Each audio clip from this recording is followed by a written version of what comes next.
May is Skin Cancer Awareness Month, and for the second year, this is happening during the COVID-19 pandemic. But that has not stopped us from sharing this informational video with you. Hi, my name is Maya, and thank you for sparing a few minutes of your time today to learn more about skin cancers, current statistical facts, and most importantly, how to prevent skin cancers from the voices of our own James A. Haley Dermatology Nursing Team. We will also share pictures, which are only examples of what we have seen at the clinic. No patients are identified in this video. So let's get started. Take it away, Shen. Hi, my name is Shen. Do you know skin cancer is the most common cancer in the United States, and fortunately is also the most preventable forms of the cancer? Explore to the sun's harmful ultraviolet rays and the use of the UV tanning bed are the two main causes of the skin cancer. 1 in 5 Americans will develop skin cancer by the age of 70. Skin cancer doesn't discriminate, right? Even though with dark skin color can still get skin cancer. Prevention is key, and skin cancer is a cancer that you can see. Hang tight as we share some facts about the most common types of skin cancer and a few pictures of what we can see at our dermatology clinic. How to see skin cancers and other tips on how to prevent skin cancer.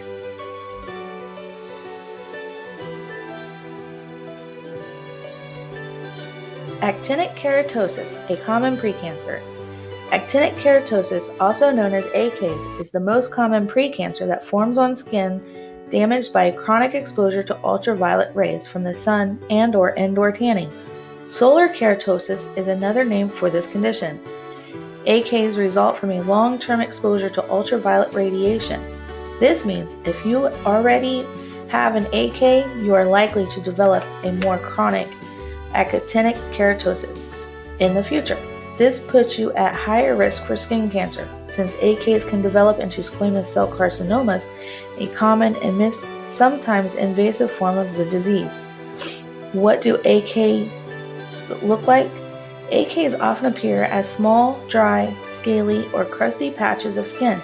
They may be red, light or dark tan, white, pink, flesh tone, or a combination of colors that are sometimes raised. Because of their rough texture, AKs are often easier to feel than see. Where do they appear? The lesions frequently arise on sun-exposed areas of the face, lips, ears, scalp, shoulders, neck, and the back of the hands and forearms. Another form of AKs, known as actinic cheilitis, appear on the lower lip. Why should you be concerned? Even though just 5 to 10% of AKs turn into skin cancer, the vast majority of squamous cell carcinomas start off as AKs.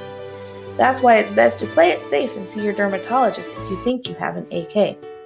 What you need to know? AKs are evidence of sustained sun damage, having them raise your lifetime risk for skin cancer. Since having one AK means that it's likely you'll have already developed more. This may translate into an especially elevated risk for developing additional skin cell carcinoma. An untreated skin cell carcinoma can become invasive and even life-threatening. Actinic keratosis warning signs. Early detection best practices. Detecting an actinic keratosis early gives you the opportunity to treat the lesion and prevent skin cancer before it starts. When diagnosed promptly, almost all actinic keratosis can be successfully removed. Left untreated, some AKs may progress to squamous cell carcinoma. How to spot actinic keratosis? AKs are often most easily felt than seen. Skin may feel dry and rough to the touch, or raw, sensitive, and painful, or even itchy with a pricking or burning sensation. Some AKs look and feel inflamed. In rare instances, they may bleed or develop a persistent sore, also known as an ulceration. In other cases, they come and go in the same spot.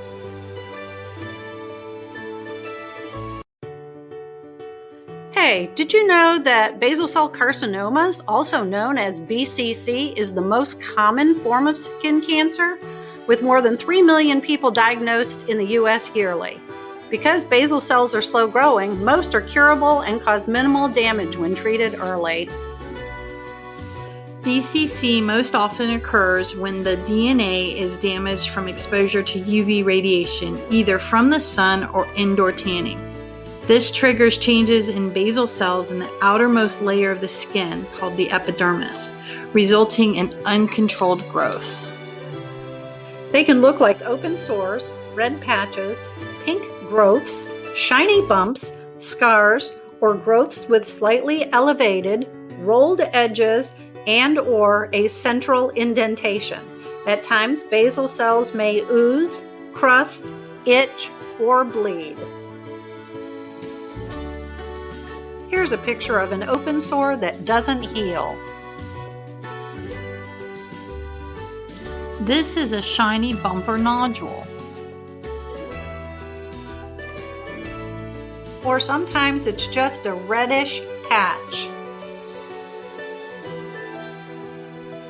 Or it could even be a scar-like area that is flat, white, or waxy in color.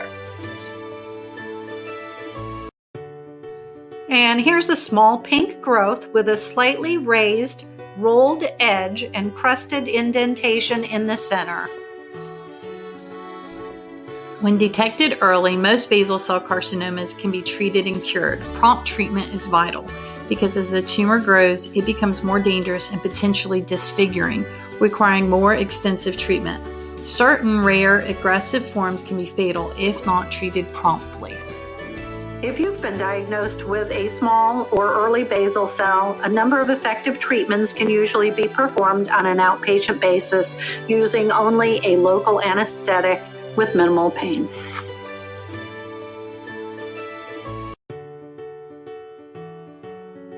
Squamous cell carcinoma. While squamous cell carcinoma is less common than basal cell carcinoma, an estimated 1.8 million cases of squamous cell are diagnosed each year. It is one of the three main types of skin cells in the top layer of skin, the epidermis. They are large flat cells that shed continuously as new ones form. SCC occurs when DNA damage from exposure to ultraviolet radiation or other damaging agents triggers abnormal changes in the squamous cells. While anyone can develop this skin cancer, you have a greater risk if you live with a transplanted organ or use tanning beds or have fair skin and seldom protect from the sun. While the majority of SCCs can easily be treated, if allowed to grow, these lesions can become disfiguring, dangerous, even deadly. Untreated SCCs can even become invasive, grow into deeper layers of skin, and spread to other parts of the body.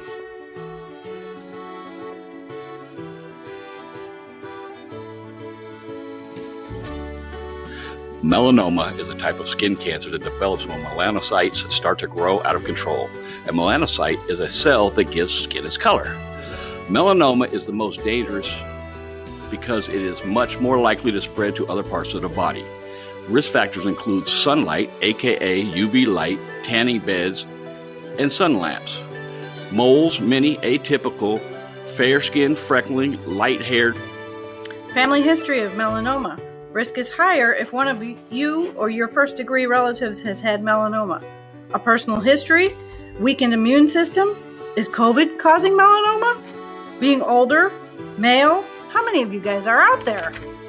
You can play a part in your own health by having regular skin exams by a dermatologist. Thoroughly examine your skin one time a month. Take pictures of your moles and notice subtle changes in them. Be particularly careful about your sun protection. Avoid man-made UV rays such as a tanning bed.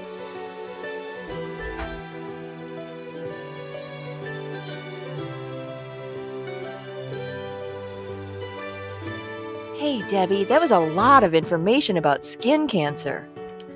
I know, Karen. I hope we didn't scare anyone because there are ways to protect yourself and prevent skin cancer. Sun exposure is the most preventable risk factor for all skin cancers, including melanoma. Don't get sunburned. 5 or more sunburns doubles your risk of melanoma. Wear sunscreen every day and don't forget to reapply often. Know the 5 W's of sunscreen. And don't forget that H. Everyone under the sun. Broad spectrum SPF 15 or higher, SPF 30 or higher if it's a day outdoors.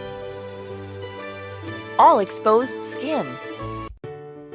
Every day, 30 minutes prior to going outdoors. Reapply every 2 hours. Reduce your risk of skin damage and skin cancer. 1 ounce. Debbie, that's 1 shot glass full to your entire body for each application. Now, some clothing has sun protection built into it, but any long sleeve shirt, pants, wide brimmed hat, and sunglasses will offer protection. Stay in the shade, especially between the hours of 10 a.m. and 4 p.m. And avoid those tanning beds. As with any problem, Prevention is key. Here's a way you can identify the early warning signs of melanoma by looking for the A, B, C, D, and E of melanoma. Asymmetry. One half is unlike the other half. One of these sides is not like the other. Border. Irregularly scalloped or poorly defined edges. Color. Varied from one area to another. Shades of tan and brown, black, sometimes white, red, or blue. Diameter. While melanomas are usually greater than 6 millimeters, which is the size of a pencil eraser, when diagnosed, they can be smaller. Evolving. A mole or skin lesion that looks different from the rest or is changing in size, shape, or color. For more info, you can visit skincancer.org or see your local dermatologist. If you're a veteran like me, contact your primary care physician for a consult to come see us here at the Dermatology Clinic.